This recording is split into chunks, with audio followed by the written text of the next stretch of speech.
Assalamualaikum warahmatullahi wabarakatuh. Nah, hari ini kita akan sampai pada materi Information Extraction and Name Entity Recognition. Nah, sebelum kita nantinya belajar bagaimana perhitungannya, apa kegunaannya, yang pertama harus kita pelajari yaitu definisinya. Nah, di sini kalau misalnya dari sisi pengertian saja, ya, information kalau kita terjemahkan informasi. Extraction berarti dia adalah ekstraknya atau intisari dari sebuah informasi. Nah, di sini yang namanya Information Extraction System gunanya adalah untuk menemukan dan memahami bagian tertentu yang relevan dalam teks yang tidak terstruktur. Sekali lagi di sini nanti teksnya itu yang kita gunakan adalah teks yang tidak terstruktur sama sekali. Kemudian bagaimana mencari informasinya. Nah, itulah yang namanya information extraction. Nah, di sini mengumpulkan informasi dari banyak kumpulan teks, kemudian menghasilkan sebuah representasi informasi yang relevan dan terstruktur seperti. Nah, di sini kita akan mencari tahu relasinya, kemudian dia basisnya sebagai sebuah pengetahuan. Information extraction system tujuannya di sini untuk membuat informasinya lebih terorganisir dengan baik. Ya, di sini sehingga kalau misalnya informasinya sudah terorganisir, kita sebagai manusia bisa mengetahui informasi apa saja yang ada di sana. Kemudian informasi ditampilkan dalam format yang tepat secara semantik sehingga di sini memungkinkan dilakukan inferensi pada tahap selanjutnya oleh algoritma komputer. Nah, tadi kan teks yang kita gunakan untuk kita ekstrak itu adalah teks yang tidak terstruktur. Nah, di situ dari teks yang tidak terstruktur akan kita cari intisarinya, kemudian akan kita coba untuk dianalisis semantiknya atau bagaimana caranya agar dia membentuk sebuah kalimat dan nantinya akan ada beberapa relasi di antara kata-kata dalam kalimat tersebut. Oke. Di sini mungkin saya langsung menggunakan kependekan ya, IA system atau Information Extraction System. Nah, di sini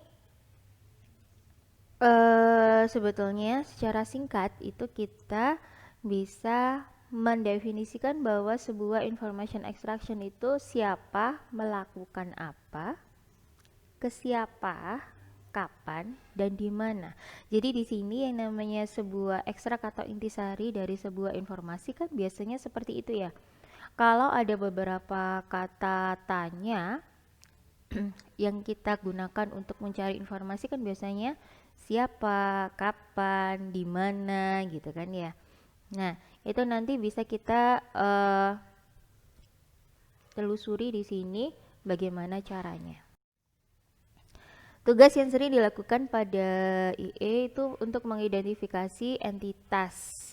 Ya, di sini namanya entitas itu jadi dalam sebuah kalimat ya. Manakah yang merupakan nama orang misalnya. Nah, maka dia bisa melakukan entitas nama atau istilahnya panggilan. Nah, kemudian di sini relasi antar entitas yang ada itu seperti apa? Kemudian memasukkan ke database dalam format tertentu. Jadi di sini ketika ada sebuah teks yang tidak terstruktur, itu yang pertama dilakukan adalah kita mencari entitasnya. Ya. Entitas itu istilahnya bisa kita bilang kalau misalnya di dalam kalimat tersebut katanya memiliki arti apa. Jadi di sini yang akan menjawab siapa, di mana, kapan gitu ya. Itu kan kita butuh yang namanya entitas. Kalau kita bertanya siapa, berarti kita butuh entitas nama. Kalau kita bertanya di mana, berarti kita butuh entitas yang berupa tempat atau lokasi. Tugas yang lain yaitu mengekstraksi kejadian, kemudian membuat template otomatis dari informasi dalam teks. ya. Jadi di sini dari sebuah yang namanya teks tidak terstruktur itu kita bisa mencari intisarinya, ya. Kira-kira misalnya ada sebuah artikel gitu. Artikel di sini mengenai berita. Nah, berita apa? Misalnya ada pencurian. Pencurian itu dilakukan kapan gitu. Nah, di sini tujuannya tanpa kita perlu membaca istilahnya secara keseluruhan artikel tersebut, sudah disarikan intinya bahwa ada kejadian pencurian terjadi pada waktu. Nah, di situ pasti ada keterangan, kita butuh entitas waktu. Kemudian manfaat dan aplikasinya bisa kita gunakan di NLP, di question answering, kemudian di summarize. Jadi kalau misalnya kalian mengambil PBA gitu ya, mungkin ketemu lagi sama NER gitu, tapi nanti pembahasannya jauh lebih dalam daripada yang di sini. Dari sebuah koleksi dokumen, ya, di sini kita melakukan yang namanya create ontologinya, crawlingnya atau filter by relevance. Jadi di sini dari sebuah yang namanya koleksi dokumen itu kita pilih terlebih dahulu dokumen mana yang mau kita ekstrak, ya. Jadi di sini dokumen mana yang mau kita ekstrak bisa kita lakukan crawling, ya.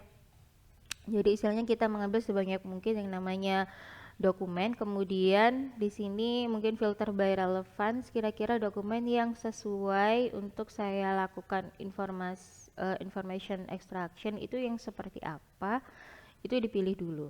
Nah, kalau misalnya dokumennya sudah dipilih, kemudian melakukan information extraction, ya, trend extraction model. Nah, kalau misalnya di sini sudah diketahui ya yang namanya ekstrak atau intisari dari informasi yang ada di koleksi dokumen yang kita pilih tadi apa, barulah nanti akan dimasukkan ke database. Dan misalnya di sini mengumpulkan data pemasukan, laba pimpinan, kantor, dan sebagainya dari laporan perusahaan. Jadi istilahnya kalau misalnya di sebuah perusahaan dokumennya tentu banyak sekali. Nah di sini yang kita ingin lakukan apa? Mengekstraksi misalnya kita ingin mengetahui transaksi apa saja, di mana saja transaksi tersebut dilakukan, kapan waktunya, mengenai penjualan gitu. Nah, maka dikumpulkan seluruh data penjualan, kemudian baru kita lakukan information extraction. Nah, di sini misalnya kita ingin mengetahui di manakah kantor pusat BHP Billiton Limited dan kantor pusat BHP Billiton Group. Nah, kemudian di situ terletak di Melbourne, Australia.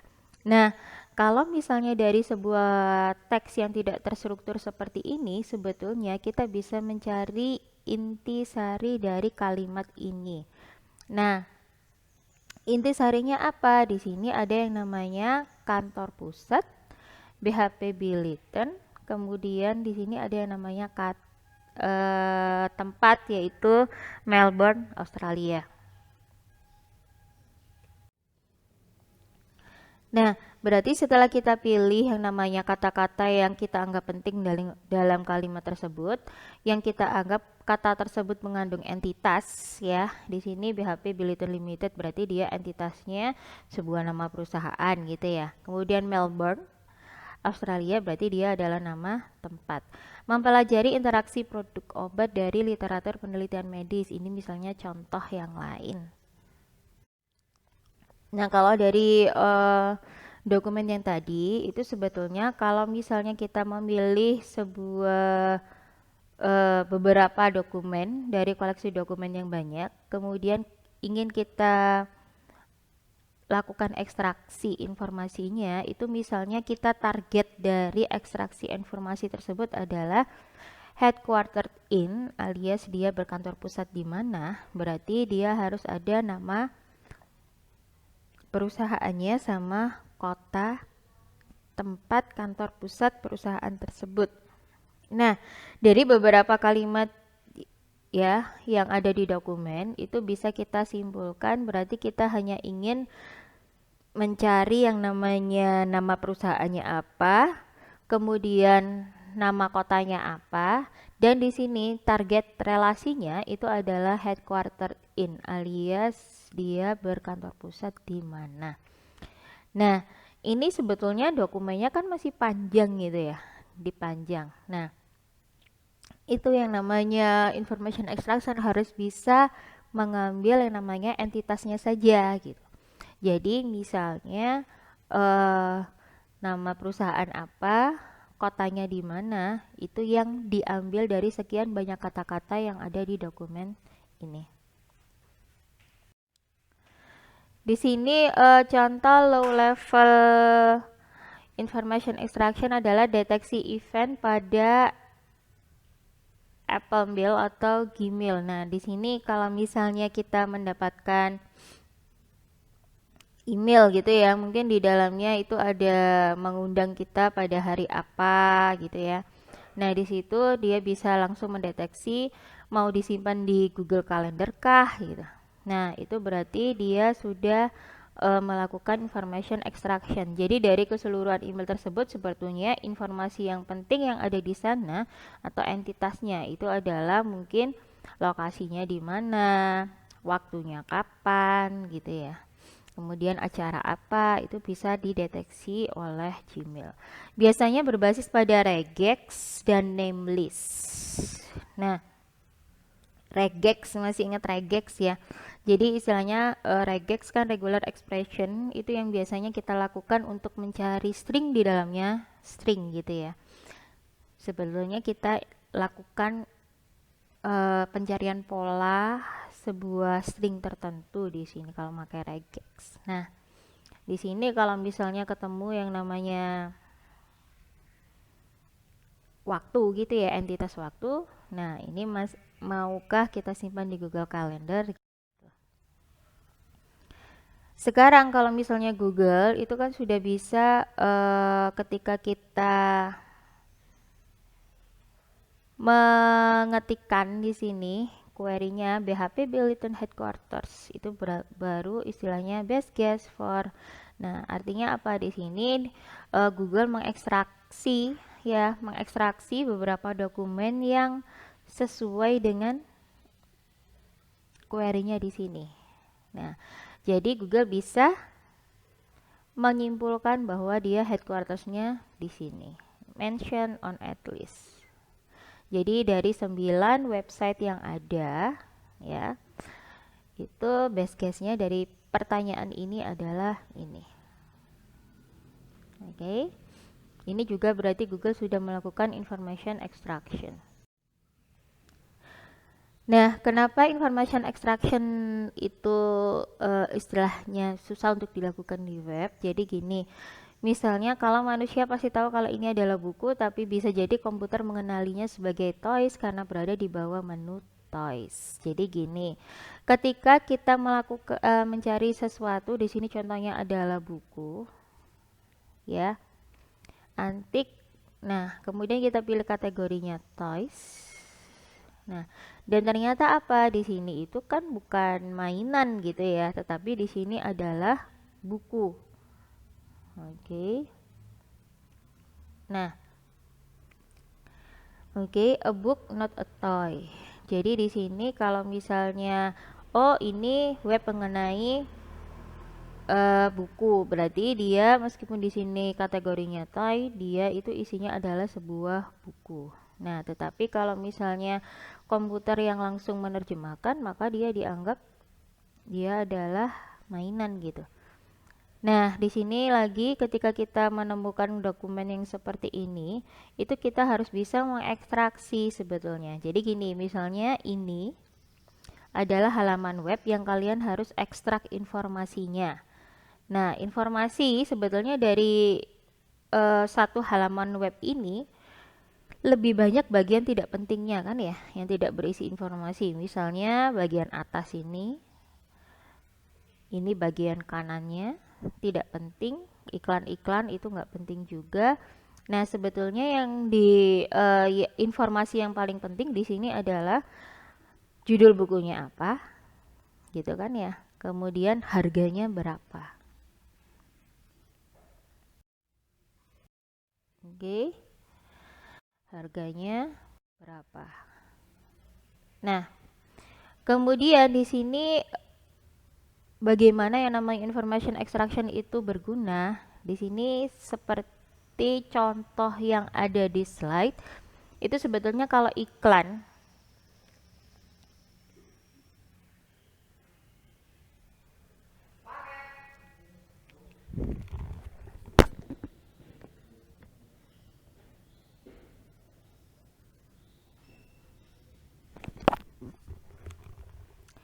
bagaimana kalau misalnya iklan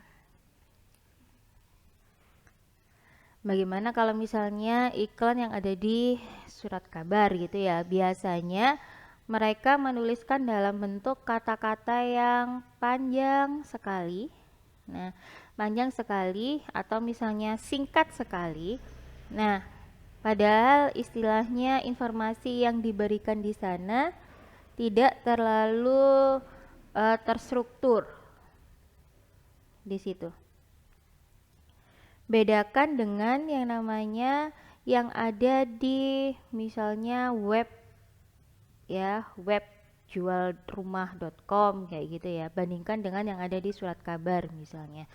Nah, kalau di sini dari kata-kata yang panjang ini sebetulnya kalau diekstrak atau dibuat dia lebih terstruktur, intisarinya kan ini.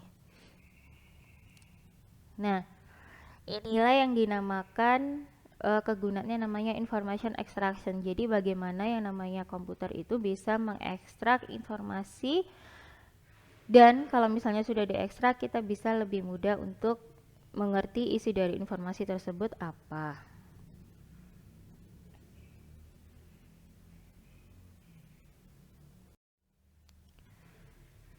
Nah, kalau di sini biasanya kita juga bisa menemukan di location ya atau di peta. Jadi menyimpulkan nama istilahnya sebetulnya kalau misalnya kita punya titik di suatu peta itu sebetulnya kan kita hanya ingin mencari informasi. Peta titik yang saya tunjuk tersebut sebetulnya berada di jalan apa gitu kan ya, secara detail. Kemudian mungkin gang berapa, nomor rumahnya berapa. Nah, itu yang kita butuhkan. Nah, jadi di sini misalnya yang namanya alamatnya apa.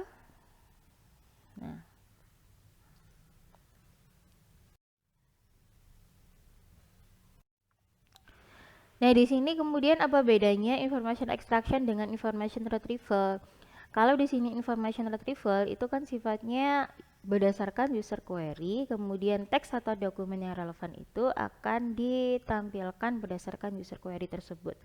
Kemudian di sini pendekatannya dia berdasarkan keyword matching, yaitu sama sistemnya adalah menyamakan antara keyword sama dokumen koleksi yang ada. Kemudian query generality-nya full. Jadi istilahnya kalian menuliskan apapun di query, apapun kata yang menjadi query, sepanjang apapun dia akan dianggap ya query gitu.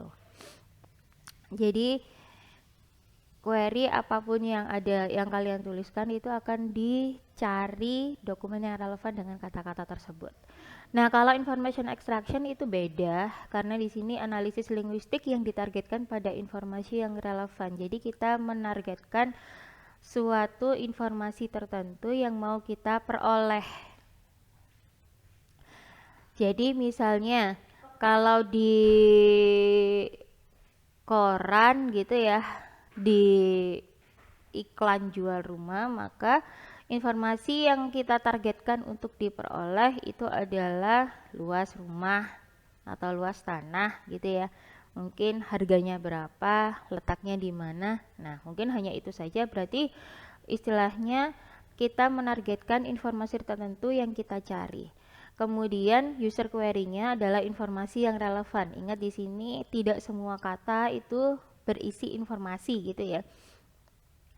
Jadi kalau misalnya di information extraction itu hanya informasi yang relevan saja yang kita gunakan sebagai query-nya. Kemudian pendekatan adalah analisis linguistik ya. Kemudian selanjutnya adalah query generality-nya dibatasi pada target informasi. Jadi di sini tidak kita gunakan seluruh kata yang ada di query-nya secara full, tetapi dibatasi pada target informasinya saja. Nah, kalau tadi kita sudah bicara mengenai information extraction, kita butuh yang namanya entitas kan ya tadi ya. Nah, di sini kita pelajari name entity recognition itu adalah bagaimana caranya ya menemukan dan mengklasifikasikan nama entitas dalam teks. Jadi istilahnya kalau kita butuh entitas di information extraction, cara menentukan entitasnya seperti apa? Bagaimana kita tahu kalau misalnya kata A itu berupa entitasnya orang, kata B itu berupa entitasnya lokasi. Nah, di name entity recognition inilah nanti akan kita pelajari.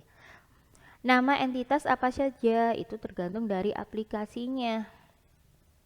Jadi kalau misalnya kita ingin buat yang namanya sentimen analisis gitu ya, berarti kita hanya butuh entitas yang isinya adalah emosi. Kemudian kalau misalnya kita ingin membuat question answering system, berarti kita butuh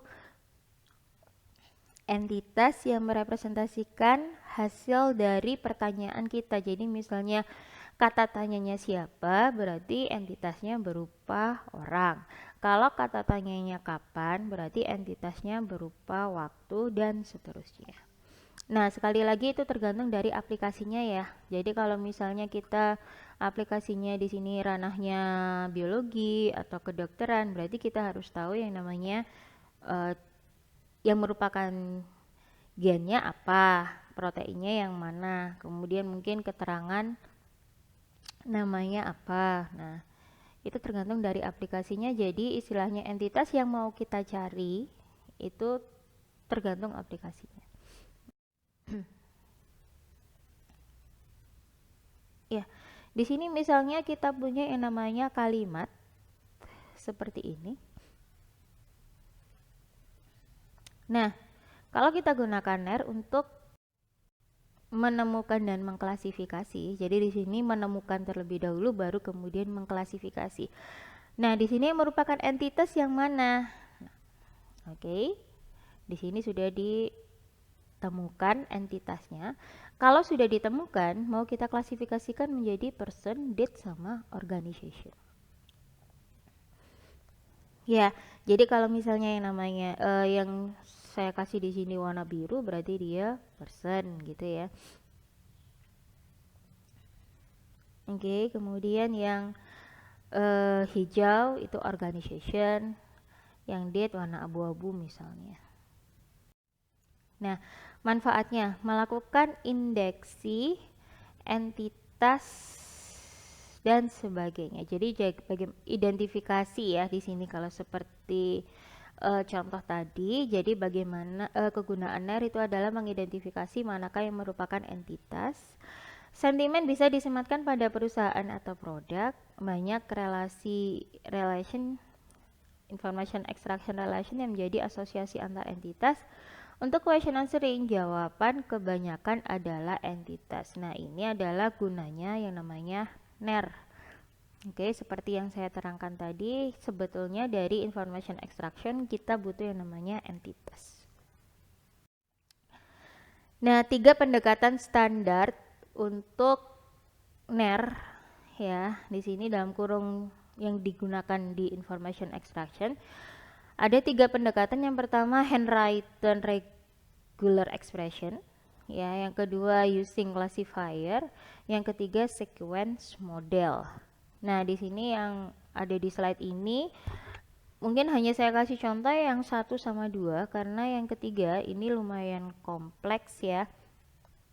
Lumayan kompleks karena di sini adalah sifatnya adalah memberikan pengetahuan dasar ke kalian. Nah, saya rasa cukup hanya 1 sama 2 saya kasih contoh. Nah, Oke. Di sini yang pertama berdasarkan rule base-nya dulu, kita biasanya menggunakan regex gitu ya. Kemudian menggunakan aturan khusus untuk urutan tertentu atau bisa juga menggunakan konteks pattern. Nah, untuk membuat regex di sini untuk menginformasi apa saja. Jadi regex itu kan operasi string ya sebetulnya. Jadi mencari string di dalamnya string. Mungkin kita bisa mencari nomor telepon, kemudian email, nama yang diawali oleh huruf kapital. Nah, regex itu menyediakan cara yang fleksibel untuk mencocokkan string pada teks, tidak hanya mencocokkan kata yang memiliki karakter-karakter yang sama, tapi dia bisa juga untuk menggunakan karakter, kata atau pola tertentu. Nah, misalnya di sini contohnya yang diawali oleh huruf besar P merupakan huruf pertama dalam sebuah baris. Huruf setelahnya menggunakan huruf kecil cuma terdiri dari 3 buah huruf. Huruf ketiga adalah huruf vokal. Maka kita bisa menuliskan regexnya seperti ini. Diawali huruf P ya. Kemudian huruf setelahnya harus menggunakan huruf kecil, A hingga Z yang kecil. Huruf ketiga itu harus merupakan vokal, jadi A, I, U, E. Nah, ini saja, ini adalah contoh dari expression regex. Oke, banyak sekali istilahnya sintak ya atau ekspresi yang lain dari yang namanya regex. Jadi nanti bisa kalian pelajari sendiri karena regex ini umum di semua bahasa pemrograman, dia pasti punya plugin-nya. Nah, misalnya ini untuk mencari telepon dari nomor telepon. Nah, misalnya regexnya seperti ini. Yang dipisahkan pakai tanda minus gitu. Nah, kata yang diawali huruf besar itu menandakan lokasi biasanya. Nah, kemudian kata yang diawali huruf besar kalau dalam bahasa Indonesia diawali dengan diawali lokasi berarti dia menandakan lokasi. Diawali huruf besar berarti dia menandakan lokasi. Misalnya ini contohnya. Nah, kemudian yang ketiga adalah menggunakan konteks pattern. Kalau konteks pattern itu berarti dia harus punya konteksnya. Misalnya di sini Frank earn $20, berarti dia person, dia money. Nah, konteksnya yang mana yang ini? Person earns money. Jadi kita sudah menentukan target ya. Di sini target relasinya seperti apa. Nah, ini contoh dari konteks pattern.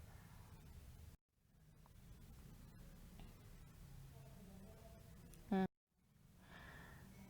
kemudian mengapa sesuatu yang sederhana itu kadang tidak berguna? Nah, seperti yang kita ketahui bahwa yang namanya huruf kapital ya, apakah dia menunjukkan sebuah nama?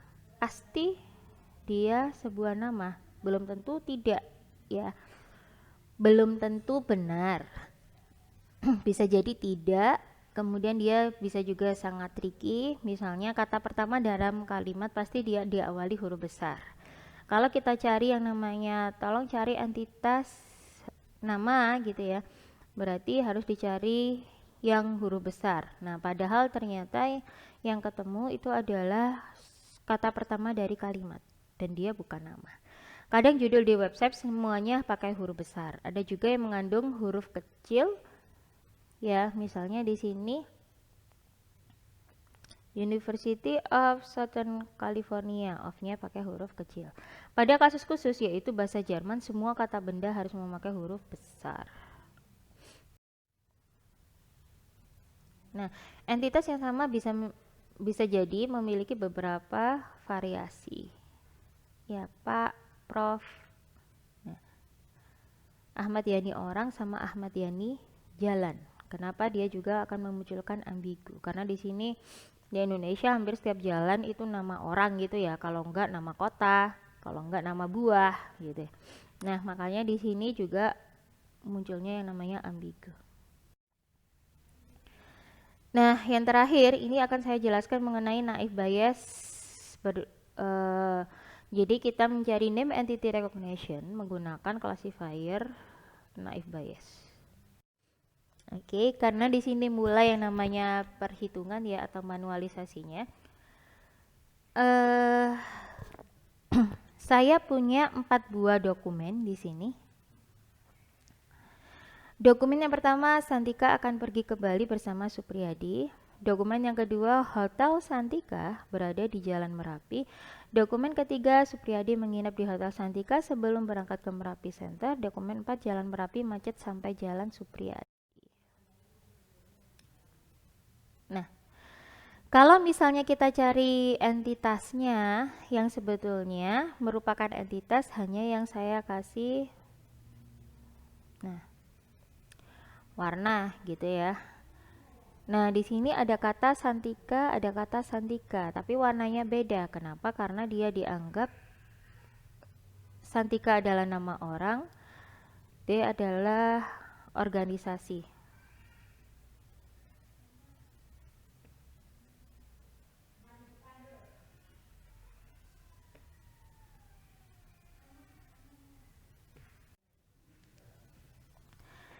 Nah, di sini beberapa kata.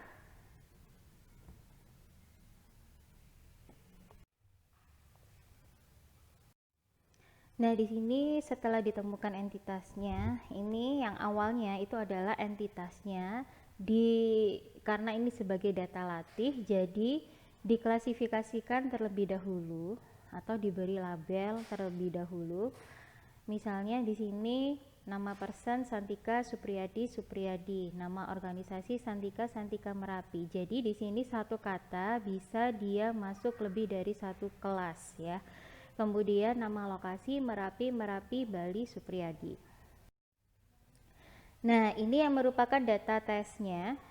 Data tesnya berupa kalimat Supriyadi akan menginap di Hotel Santika.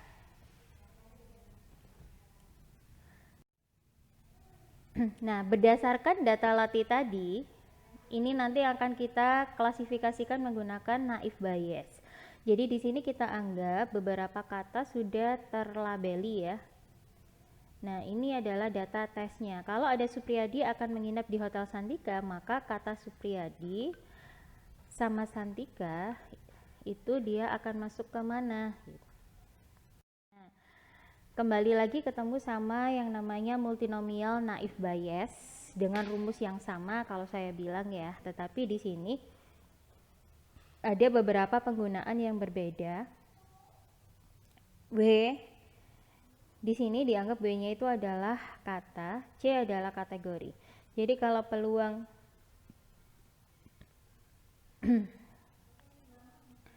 peluang CW itu berupa peluang kategori C dengan syarat muncul kata W. Kemudian kalau PC peluang munculnya kategori C, PW peluang munculnya kata W di sini. Karena nilai PW itu selalu sama, maka bisa juga dituliskan menjadi cukup peluang kata. Nah, di sini WC dikalikan PC. Nah, untuk menghitung nilai peluang itu kita memakai count WC per count C. Untuk menghindari adanya Laplace, maka digunakan add one or Laplace smoothing. Kita tambahkan plus 1 ya di sini. Kemudian pernya itu ditambah dengan jumlah keseluruhan dokumen nantinya. Jumlah keseluruhan kata yang unik. Count C itu adalah jumlah seluruh kata pada kategori C. Nah, di sini coba kita lihat jumlah seluruh kata pada kategori P itu adalah 1, 2, 3. Makanya di sini ada 3. Ditambah V itu adalah jumlah kata unik pada seluruh dokumen. Kata uniknya di sini ada Santika, Supriyadi, Merapi sama Bali. Jadi di sini jumlah kata uniknya adalah 4. Ketika kita hitung jadinya adalah 3/7. Ya. Kemudian di sini saya perlihatkan perhitungan lagi untuk kategori Supriyadi di organisasi. Nah, kata Supriyadi di organisasi ada atau tidak? Nah, kalau di sini tidak ada berarti dia 0. Plus 1 aduan Laplace-nya per, nah, jumlah kata pada organisasi adalah 1, 2, 3. Jumlah kata unik dalam seluruh dokumen tetap yaitu 4. Hasilnya 1/7. Kemudian peluang Supriyadi pada kategori L. Nah, di sini ada Supriyadi, dia muncul 1 kali.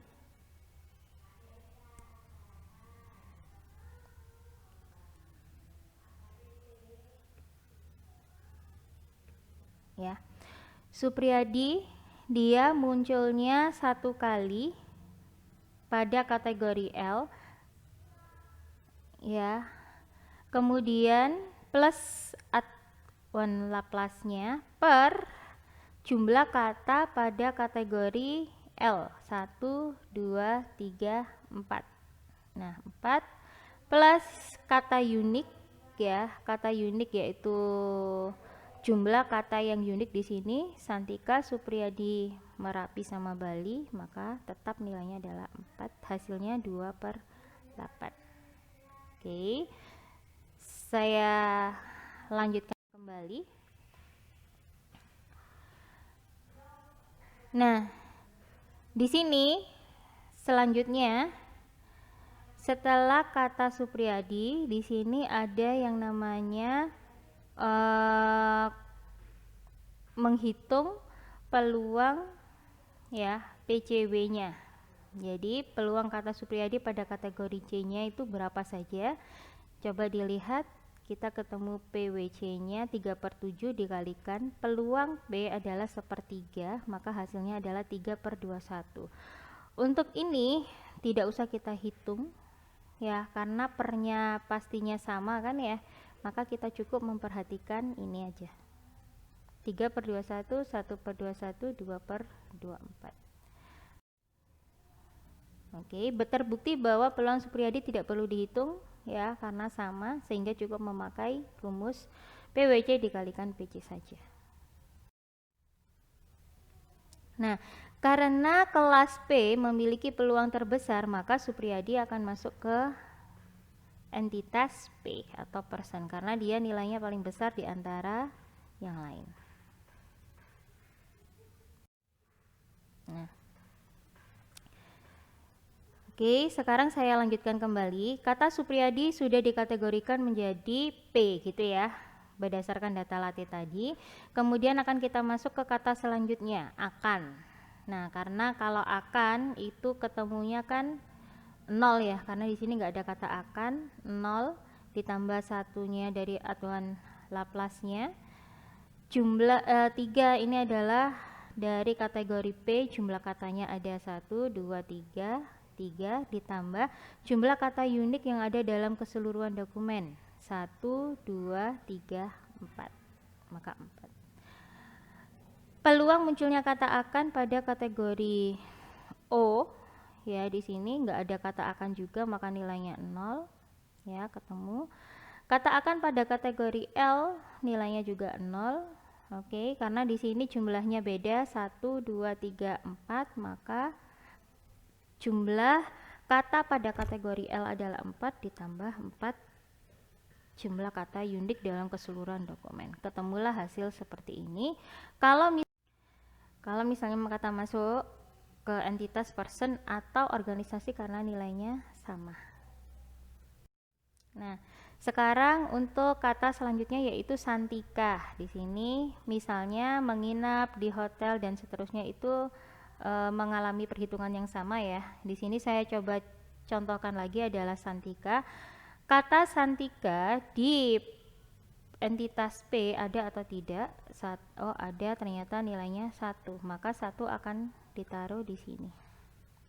Ditambah 1 dari rumusnya per jumlah kata pada entitas P 1, 2, 3 ditambah, ya, Empatnya adalah jumlah kata unik dalam keseluruhan dokumen, yaitu Santika, Supriyadi, Merapi, sama Bali, yaitu 4. Kemudian peluang Santika pada organisasi atau O, di sini ada 2 kemunculan kata Santika, maka 2 plus 1 per 3 per 4 sama dengan 3 per 7. Santika pada kategori L, ya, pada kategori L karena nggak ada kata Santika maka nilainya 0 ditambah 1 per jumlah kata yang ada pada kategori L 1, 2, 3, 4, yaitu 4 plus 4 adalah jumlah kata uniknya, hasilnya 1 per 8. Dikalikan sepertiga karena tadi peluang masing-masing kategori adalah sepertiga, hasilnya seperti ini. Kita cari nilai yang paling besar, yaitu ini, maka dia akan masuk ke kategori organisasi.